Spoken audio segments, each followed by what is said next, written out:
In the next 24 hours of this transfer market, after we've seen the cards, especially informs, skyrocket in price and then plummet in price like it was some wide range market crash, I'm confident to say that I have no idea what's going to happen.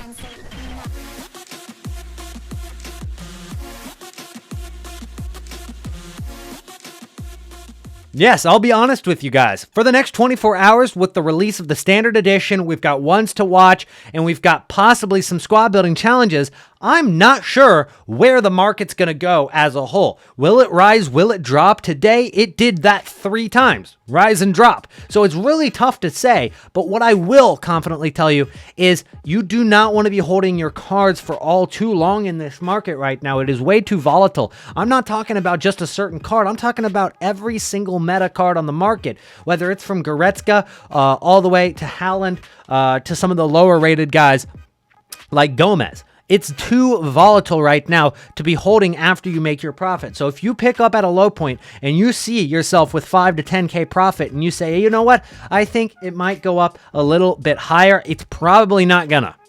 Now, there are some certain cards that I think are very, very safe to have right now, and those are the cards that are out of packs, and that's something that we actually discussed in our last 2 videos, guys. And Goretzka's looking a little less than 200K right now. Those out-of-pack investments are doing us very, very nicely. I've got those Richarlisons still listed up for lazy buyers. That's about all I've been doing, but as you guys can see, I've got like 24 of these Felipe Andersons, which are spread out across all of my listings. I'm sure there'll be some more at the end.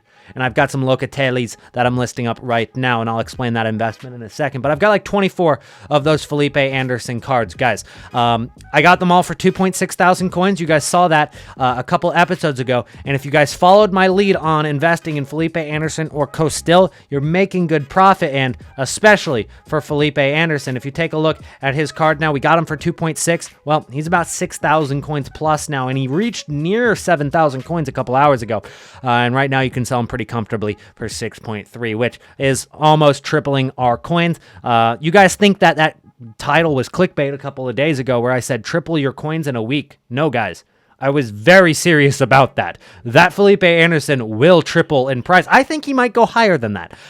So I'm holding on to him for a couple more days. It's only Thursday, guys. He's been out of packs for less than 48 hours as of the point I'm recording this video. Less than 48 hours he's been out of packs. He's almost tripled, okay? He could quadruple. He could get up to 10,000 coins because he's got demand for SBCs, which is the big thing. But there's also people that pick him up for their team because they say, okay, well, a left mid with 82 dribbling and 85 pace with okay stats elsewhere, and he's got 4-star, 4-star. 6,000 coins is reasonable for him, not knowing that he was just 2,000 coins a couple of days ago, right? So that Felipe Anderson has worked out really, really well. Next up, we've got Benoit Costil, and his card is going to be about 1,500, 1,600, 1,700, 1,800, 1,900, 2,000. He's already doubled. So he's already doubled in price for you guys that picked him up for 1,000 coins. You love to see it. He's going to go even higher. He could reach 3K. I don't think he's going to go above 5K at the very highest, and I don't even think he reaches 5K, to be real with you guys, but he could reach 3K very realistically. So if you've got Costil, and you got a ton of them, I'd hold for another 2 days. Guys, again, they're going to be out of pack for another over 5 days, so there's plenty of time to sell. I just wouldn't wait till Tuesday, you know, because then at that point, you're kind of forced to sell along with everybody else. And if everybody's forced to sell at the same time because they haven't sold yet, that's going to bring the market down a little bit. You'll still profit, don't get me wrong, but it's not going to be as much as you could have gotten on, say, maybe Saturday or Sunday, or even Friday. I could definitely see with new squad building challenges coming out, maybe both of them go up if the squad building challenges require them in any way, shape, or form. Because here's the thing, they don't even need to be directly required. They just need to be a card that people could possibly go towards for the SBC. Every single person that uses them in an SBC takes another Felipe Anderson out of the game, and that just really decreases the supply of the card because there's no supply coming out of packs right now.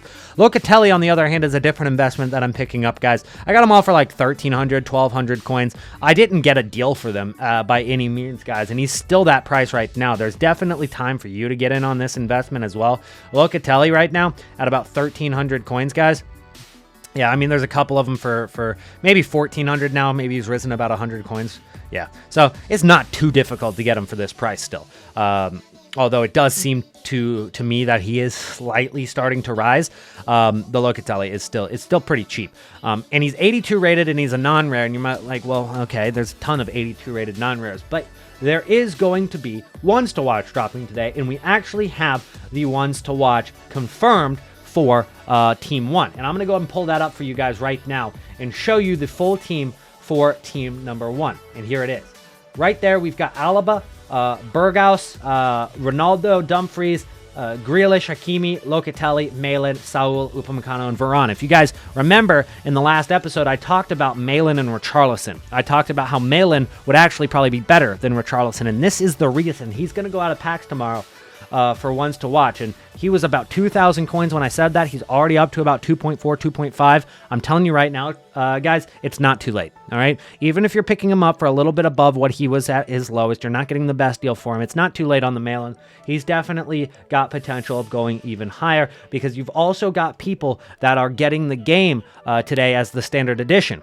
Today, Friday, the day that this is going up, they're getting the standard edition. They're not going to have the FIFA points to build really good teams. They're not going to be able to afford Lukaku. They're not going to be able to afford Haaland. They're going to go for the likes of Richarlison and Malin, and with Malin getting out of packs as well, I really am comfortable with the out-of-pack investments right now, guys.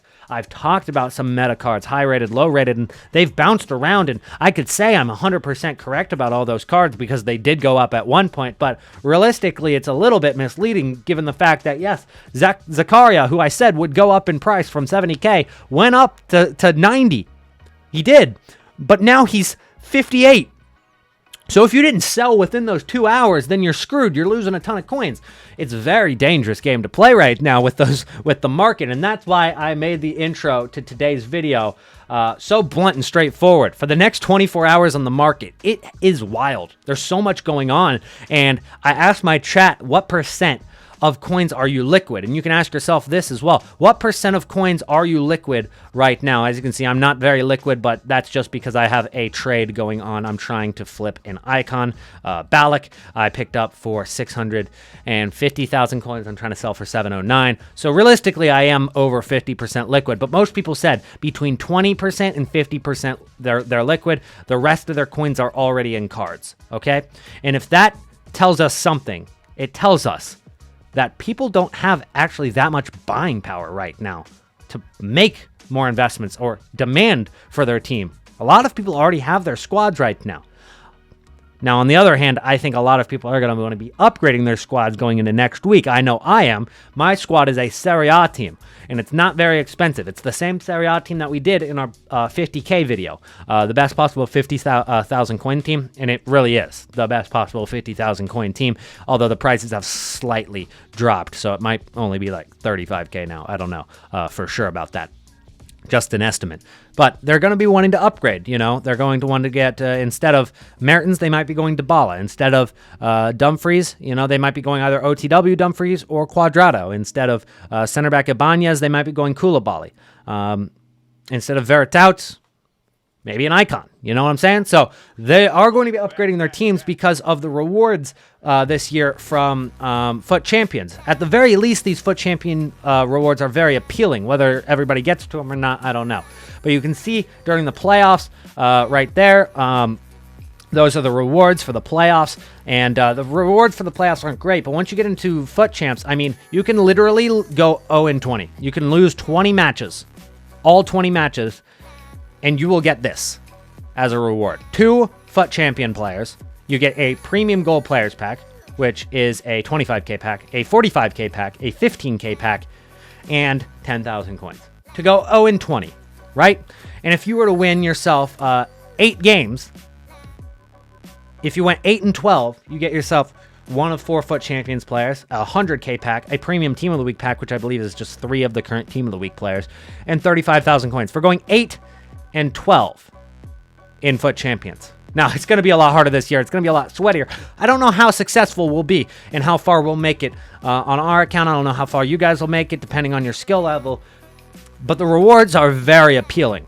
And that means a lot of people are going to be going for them, okay? Even the traders like me. I'm going to at least see how far I can make it in those in the playoffs or in FUT Champs. Because if you qualify for FUT Champs, if you win those 5 of 9 games that you need to, I mean, you're guaranteed awesome rewards, even if you just put your controller down, had your analog stick going, and lost all 20 games. You get pretty solid rewards. So it's definitely very appealing. And for that aspect, and the reason I'm telling you guys this, that aspect of it, I really believe that that's going to drive up demand in the next day. So we've got Ballack here. Let's see if he gets relisted. Mine's still the cheapest at 709. Got that one at 712. That one went on bid for 667, which is 17,000 more coins than what I spent on Ballack. I got him for 650 on buy now.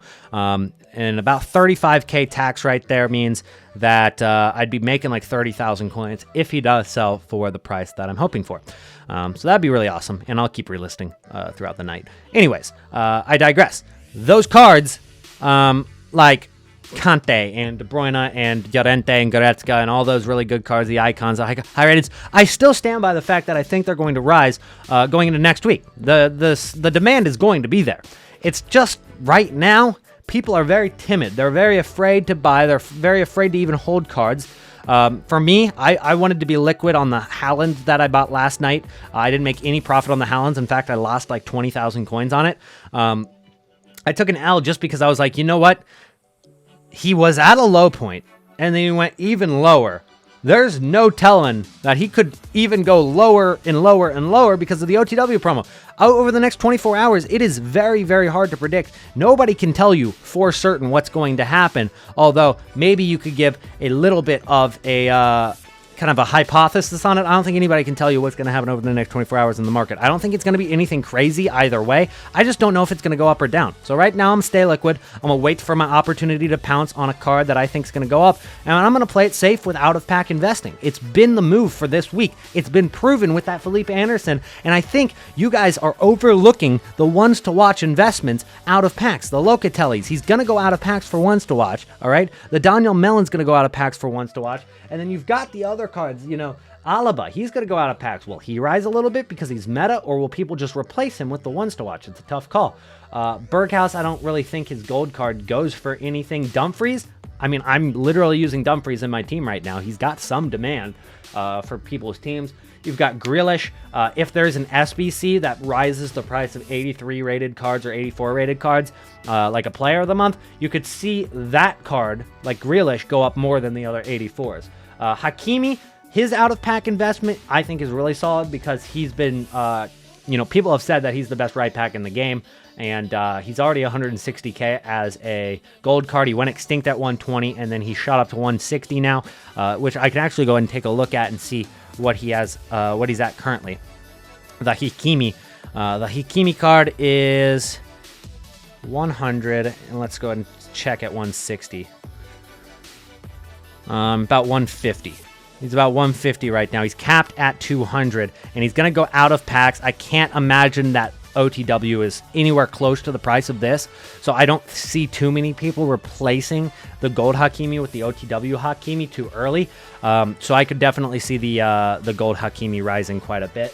But as we get closer to the OTW Hakimi getting an upgrade, that might affect the gold card. Locatelli is the one that I picked up. Saul actually might not be that bad of a buy, actually. It's a card that I haven't looked at yet. I haven't checked his price, and we'll go ahead and look at Footbin as well. Let's see what he is right now. But I remember I used him in an advanced SBC about a week ago, and he was about 2.5K like he is right now. So let me go ahead and take a look at Saul and how he has fluctuated ever since this announcement. So we're going to go ahead and pull up Footbin here. He's 2.6K. We just saw him at 2.4. He was quite a bit. I probably did the SBC around here. And then he went all the way down to 1.7 on Monday. And he's been chilling at like 2.1 in the last couple of days. He's up about 500 coins. But I definitely could see this Saul kind of, I wouldn't say acting exactly like Felipe Anderson. I don't think it'll be that successful. I could see him go up to over 4,000 coins, though. I could definitely see him go over 4K. So if I find a little bit, maybe I'll buy a few Souls. I like it, though. If you guys want to buy Saul, I like that investment. He's going out of packs at 6 p.m. UK today. there's not much risk to it. I mean, that's simple as that. Not much risk to it. He's going out of packs for a week. He is used in SBCs. There are tons of 82 rateds that go for 850 coins right now, guys. Tons of them, okay? He's not one of them. That proves he has demand for SBCs. I like this Saul. Again, this is similar to the Malin. Actually, very similar because it's like the same price. He went from like 2K to 2.6. That's exactly what Malin did. I don't think it's too late on these kind of cards. I don't think it's too late. You aren't going to get the best deal. You're going to miss out on that extra 600 coins. But if he rises to 4,000 coins, like I think he will, I mean, that's profit, boys. That's literally profit. I'll buy one right now. I'll probably try to get some more for like 2.4, 2.5 on bid and see what kind of deals I can get there. But I like this as an investment, actually. The lazy buyers are out in full force tonight as well. We've got 8 cards sold for over 1,000 coins more than what they go for. That's 8,000 more coins than what I would have had beforehand. And so there's no reason not to continue listing your cards that are on your transfer list. Overnight, list them for more than what they go for. And that's what I'm going to do with my Balak. I'm going to try to get myself at least, 15,000 coin profit on that card. That would be really nice as an overnight flip. And then I've got these Valverdes, which is something I haven't really talked about in this episode. It's one of the cards that I picked up as I feel like a card that could be one of the best investments if any meta cards are going to rise. It's one of the better cards in my opinion. So I'm going to go ahead and list these cards for a little bit of profit each. Not a ton, just enough to where somebody might take a bite overnight as a lazy buyer. And if they sell, that's all good with me because that's profit. And that's what I'm looking for on the Valverdes. I'm not really looking to have these cards rise to 60,000 coins or anything like that. So I picked these guys up for 39,000 coins. It's one of the more risky investments that I've got right now because generally the market has been, it's been going down. It's been doing more of that. And trying to figure out that dot that it begins to rise before it drops again, it's a very difficult task to do. Everybody's, we're seeing a market that does this, right? It's going down. But every now and then it spikes before it goes back down. And trying to figure out when to buy and then when to sell at those 2 points are your only chance at profit, it seems, for a lot of these cards. So it's a very dangerous game to play. So if any of these Valverdes sell for, 2,000, 3,000 coin profit each, I'm totally happy with that. So I listed those overnight as well. And then I've got that one Saul card, the lone Saul investment that hopefully I'll expand upon in the next couple hours after I'm done recording this video, guys. But thank you so much for watching today. And if you enjoyed, make sure to hit that like button on the video and subscribe to the channel if you are new. If you made it to the end of the video today, the fruit that you're going to comment down in the comment section below to prove that you made it to the end of the video, and I'll make sure to heart and try to reply to as many comments as I possibly can. The fruit today is going to be simply banana. Go ahead and comment banana down below, or maybe a banana emoji, a yellow emoji, something along those lines, and I'll make sure to drop a heart on your comment. Thank you guys again, and I'll see you in tomorrow's video. Peace out.